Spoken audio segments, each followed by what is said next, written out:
Welcome to Crypto Talk Radio, the podcast for everyday investors like you. Visit us on the web at cryptotalkradio.net. And now, here's your host, Leister. Thank you for that, Bailey, and welcome everybody out there in Crypto Talk Radio, found at cryptotalkradio.net. Man, it's hot outside, extremely hot. But good news, the air conditioner passed with a clean bill of health after I fixed it myself. That rhymes. Turns out, there's a cover, it's like a screen cover to keep bugs and whatnot out of it. Turns out that actually lessens, during the heat, it lessens the efficacy, look it up, of the outdoor unit just slightly. To the point that between a perfect storm of extreme heat plus this slight dip in efficiency caused a little bit of heating that caused a trip that caused it to da-da-da-da-da. So we took that off, measured it fine, and it was blazing hot outside. So now I got to watch it, but seems like it's okay, but it's extremely hot outside, folks. Today will be a short episode, mostly because I'm hungry and have not had a chance to eat because I had contractors in and out. But we're going to talk about Bitcoin. That's going to be a heavy focus on today's episode. Hopefully you'll enjoy.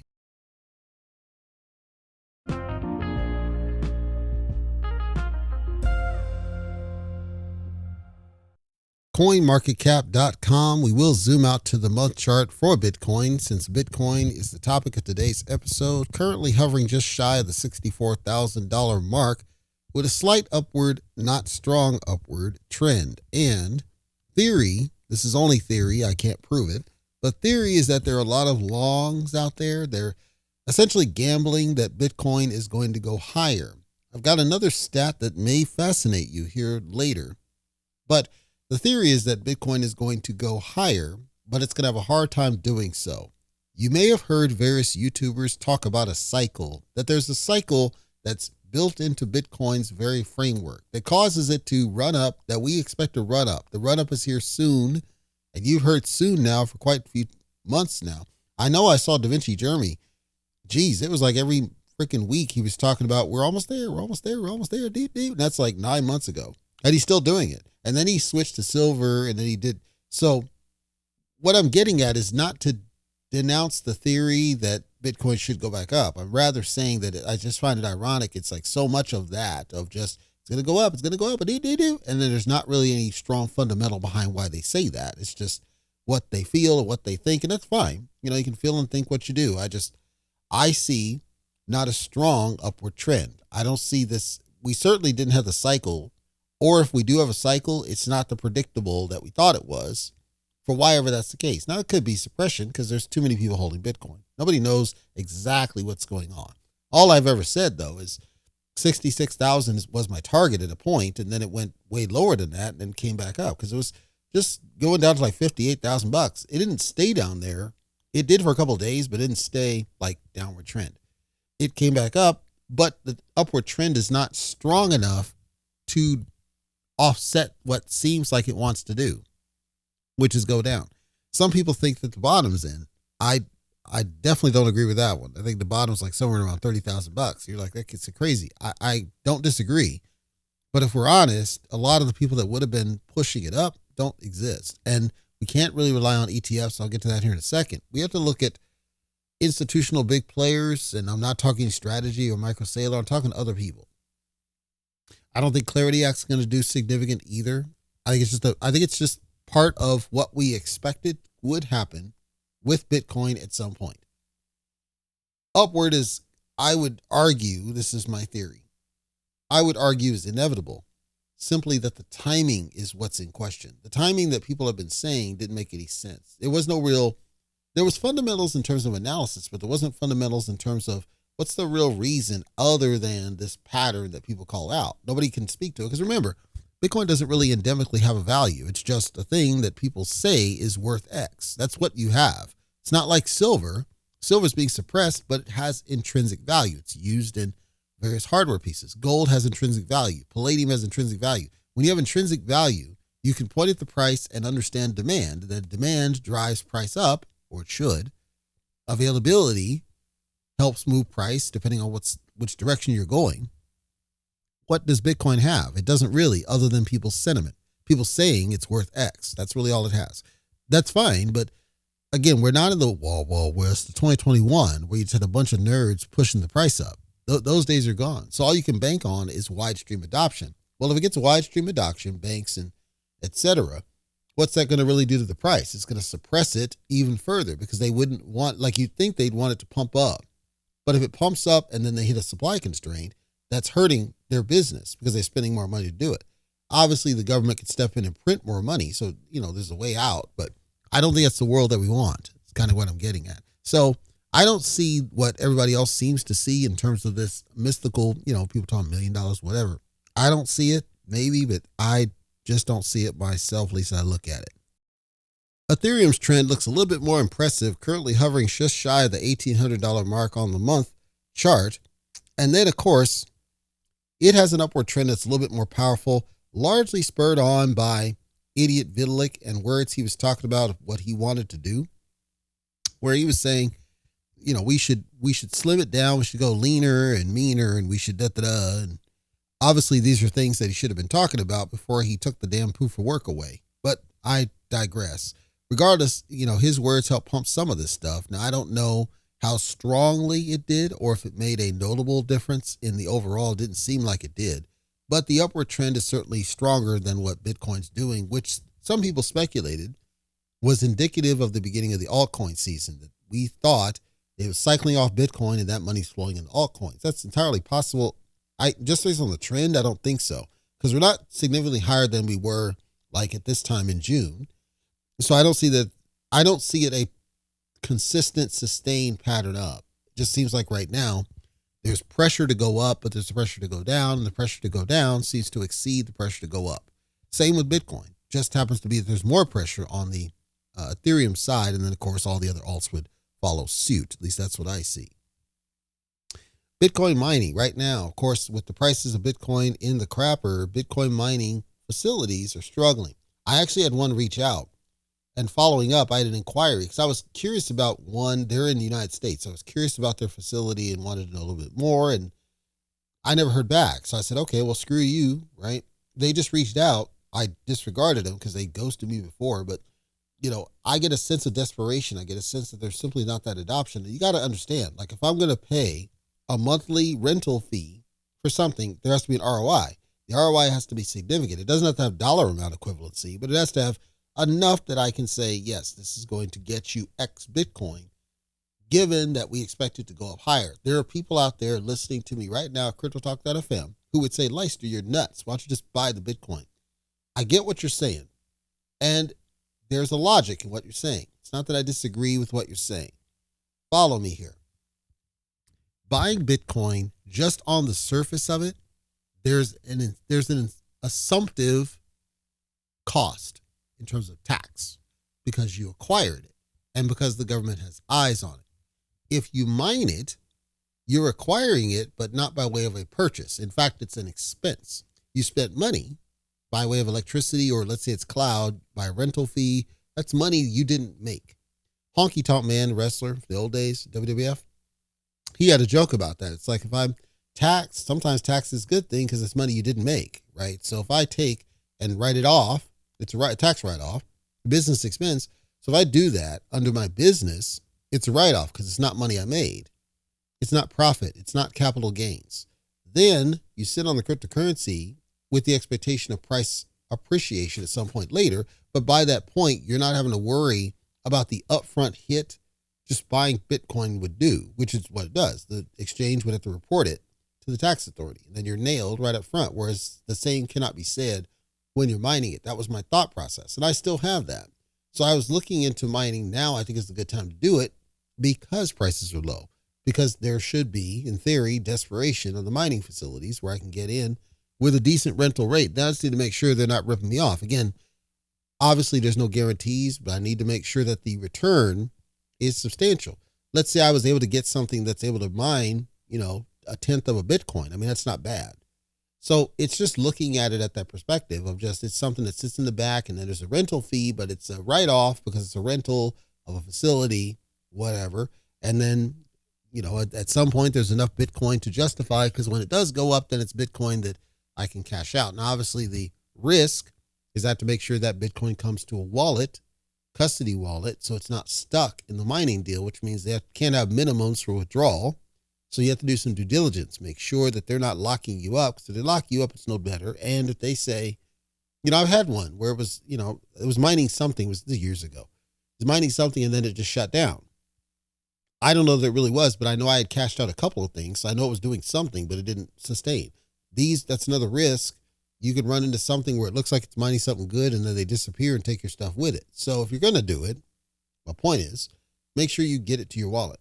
Make sure their terms don't block you from getting it to your wallet. As long as that's true, and as long as the return's decent, I don't see a problem with it, especially right now. Because if Bitcoin does go back up, that's positive, at least in your favor. Keep an eye on the Bitcoin mining situation, because of course the mining profits those facilities can't sustain. If they're not able to make enough money because the price of it's crapping, those facilities are not going to sustain. If that happens, let's say, what happens? Well, then you get to difficulty impacts. If there's a difficulty impact, then different technology will just get deployed to try to deal with that. We don't really know how AI can deal with the difficulty of things, where it can possibly do stuff more efficiently, less. There's a lot of unknowns in play. So the mining, I think, world with proof of work is going to be intriguing to follow over the next few. And then again, I frankly think Ethereum should not have dropped proof of work. I think that ultimately killed it. Analysis was done, and this is CryptoQuant, if you do know CryptoQuant, but this is CryptoQuant throwing some numbers that basically implied, he didn't directly say it, but he implied that the cycle we're talking about, that in order for the cycle to continue, there's significantly more money than there ever has been needed in order to significantly pump the price of it. And there's a law of diminishing returns concept with the price and where it is. Anybody that was looking at crypto when it was somewhat easy, but not directly easy to purchase it, so you're talking 2010, 2011, 2012-ish timeframe, it didn't take much. You were talking $3 billion-ish to pump the price, a significant amount. But that's simply because of FOMO, right? People saw that it was going up and then they FOMO'd into the deal. There was FOMOing into the deal. And then, of course, there's a sell-off. Then we get to the next cycle. You're talking about 2016-ish cycle. Now it takes roughly $70 billion in order to cause a run. And the run is a fraction of what the prior run was. So you're talking from $3 billion to $70 billion, but significantly less of a run. Then the next cycle, which is the Wild Wild West period, roughly 2020, 2021-ish. Now you needed just shy of $500 billion, dollars. And it was a fraction of that. And then now in this current cycle, the estimation, this is where CryptoQuant freaked people out, was saying just over $700 billion in order to cause what's essentially a minor run-up. This flies in the face of everybody talking about $1 million Bitcoin. And it's the reason that so many influencers are all of a sudden talking about buying Bitcoin to buy a little bit, because they're just trying to look for any sort of price appreciation. And they assume that if everybody gets in there, it's going to get to that point. Well, again, it's a law of diminishing returns, and it has to do with the amount of money necessary to move price, which is important. The more of the large players that hold Bitcoin, the greater the amount of money it's necessary to move its price, because they're sitting on so damn much. You would expect a supply crunch. That assumes the impact of the supply crunch assumes demand. If the demand is not commensurate, look it up, with the amount of supply being sat out there, it's not going to move. You have to have a good balance of both. Way back in 2012, demand far outstripped. And then the price of it was so low, it was easy to move the price. The price is low, supply is low, demand is sky high, largely a FOMO. That rhymes. That's what you had. And then the Wild Wild West period was largely supplanted by the alts.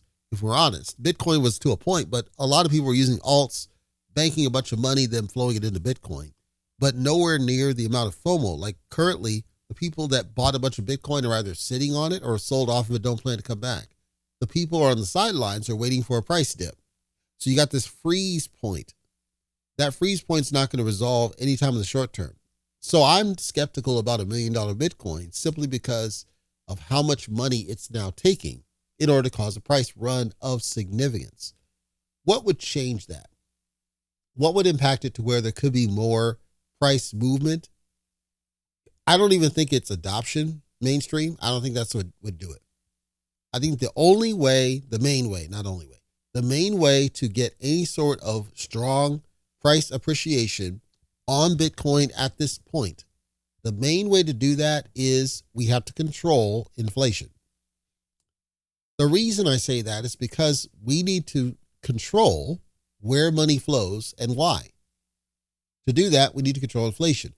If we just print and we're not getting that supply crunch going, what's the reason? What's the justification? What's the logic of buying into Bitcoin knowing it's just going to go down? It's a waste of money, especially because all expenses are going up across the board. These are my thoughts. Somebody else might emphatically disagree, and that's fine. I think until you control inflation, you're not going to see those significant run-ups like you might have wanted to anytime in the near future. The short answer, though, for Bitcoin overall is you got to watch out.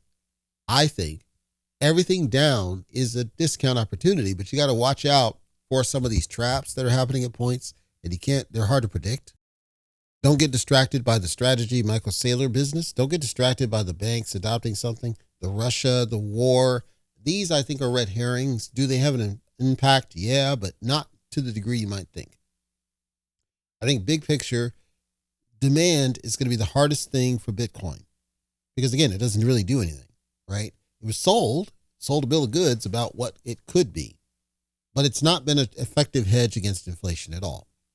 Charts talking about you only need one of a dollar of this, but you need a fraction of a Bitcoin. That's phony. It's fake. There's not been a strong logical case for Bitcoin over fiat. And I said, I don't see there would be in the short term. If you can't create that catalyst, it's not going to do what it did before because we've not justified why it should anymore. That rhymes. So what are some ideas I might have? I thought if I were wealthy enough, which I'm not, but if I were wealthy enough, the one thing I would do is first of all, I'd manufacture a car that's not butt ugly, right? So I would create my own car and I would show them how to do it right. I would go back, fundamentals, okay? Not this SUV crap. We need to get styled. It needs to stand out in the crowd. We shouldn't be copying everybody's look and feel. It should be a hybrid, not an EV, and it needs to have a CD player in the shit. Yes, I understand. Some of the new people don't understand that, but it should have a CD player. There's no reason not to. I don't care about your Bluetooth and your audible what's-its, but it will have a CD player just because it should have a 120 volt outlet in it. Yes, my car has one. I don't see a reason why we shouldn't do that. I don't know why cars didn't standardize on that, to be candid. I'd like to see more leg room. I'd like to see it's why. I would create my own car, show them how to do it right. Then my sales pitch would be, I'll sell you my car, but I want Bitcoin. I don't want your fiat. I want Bitcoin. And I want you to make an offer. So you offer Bitcoin, and I'll tell you whether I accept your offer or not. We're not talking fiat. We're not talking dollars. We're not talking any of that stuff. We will do a transaction, and I will trade you one of my cars for your Bitcoin. Your offer just has to make sense. I'll know when it makes sense based on how much Bitcoin I want. Let's say somebody walks in and says, I got one Bitcoin I'll give you for the car. Okay, I'll take your offer, sure. The next person, I might want one Bitcoin or I might want less. It doesn't matter. I can then say, now I've put some use towards Bitcoin as a transactional conduit with no expectation of the fiat equivalency because it's the only way to buy my car. So if I create enough demand for my car, and of course with celebs, that's what you're talking. Now what am I doing? I'm triggering people to acquire Bitcoin. So I'm causing a run on supply. I'm creating something that is effectively a utility, as in you can only buy my car with Bitcoin, period. Point blank. I'll cover everything else. I'll cover your stickers. I'll cover your fees. I'll cover everything else. But I want your Bitcoin. We do that. Then we say, you have to go run to get Bitcoin if you don't have it. If you do have it, make me an offer. Goes to how much Bitcoin do I want from people? And I want you to offer it. I'm not going to give you a price. I don't need to. You offer what you think it's worth. we'll decide together whether your offer is reasonable. So somebody who is wealthy that likes my car, if there's enough demand, and then I say there's only X amount ever manufactured, 1,000, let's say. Somebody's going to come in and they're going to say, all right, I'm down to my last one. I want that freaking car. Now I cause a bidding war. If I cause a bidding war, at some point I'm going to end up with a lot of Bitcoin. Now let's say I take that Bitcoin and I sell some of it to invest back into the business. If I do that and I say, all right, now we're going to create another model. We're going to do the same thing again. Offering you Bitcoin. I put demand in it. Here I might do a truck or possibly an SUV, but it's an alternate type. It's a completely different type of vehicle versus my car. I might also do a straight hatchback. I might do a coupe. I might do a convertible. I might do a manual, a shift. I create defined, unique brands within this, and I use Bitcoin to govern demand. My job is to simply make it something that people want. And they want it so bad, they're willing to go run and get Bitcoin and then offer it to me. And then the offer just has to make sense. And at some point, I don't need to get greedy. Let's say Bitcoin skyrockets. If somebody's still willing to offer one Bitcoin, cool. If they're not, they want half, I might be okay with it. My point is, all of that assumes that the car creates demand, that people want it, it's appealing to them, they're willing to get into Bitcoin because it's so damn good. When I say a catalyst, that's what Bitcoin lacks. There's nothing like that. There's nothing that drives people, no pun intended, to go and get Bitcoin in order to consume it as a form of its own currency, irrespective of fiat. It doesn't exist. Until it exists, how can you drive strong value out of it? Because it's emperor's new clothes. Its price is fake. It's not real. This doesn't apply for every situation or every person. I'm simply spitballing. I'm talking my truth. My truth is Bitcoin is suppressed by a lack of true demand. It's artificial demand. It's people saying it should be worth something because they see a future that's not realistic, where we don't need fiat because we've already declined the paper dollar. But when you talk electronic money, people are perfectly fine with it. So what does Bitcoin do that does not? Nothing much. Nothing much. It does stuff, but nothing much. In summary, I'm not trying to sell you away from crypto or Bitcoin at all. I'm simply getting you to think what's happening right now, I think, is a symptom of an awareness that's long overdue, where people weren't clear. They weren't clear that this is the truth. This is real. This is how it works. And they needed to be. They needed to understand this is the truth here. And once you wrap your head around what's really happening, everything gets so much easier when you're trading, because you're not trading worried about the fiat value now. You're trading based on the potential, and you're trading smart. You're not dumping more money you can afford to lose because you understand, geez, this has been lasting for a while. Hopefully you train yourself not to get angry or frustrated or upset. Like I see some people online. I know it'll still happen. I wish it didn't, but hopefully I'm giving you a different perspective than others are doing. One that's more realistic, one that's more conservative, but one that's more thoughtful, where you can take that information and guide your decision, whatever that may be, without the emotion tied to it. The emotion doesn't really matter. Bitcoin doesn't do anything at the moment. It doesn't mean it's not worth trading it. It doesn't mean it's not worth holding it. It simply doesn't do anything at the moment. And without that catalyst, you should not have unrealistic expectations of price appreciation.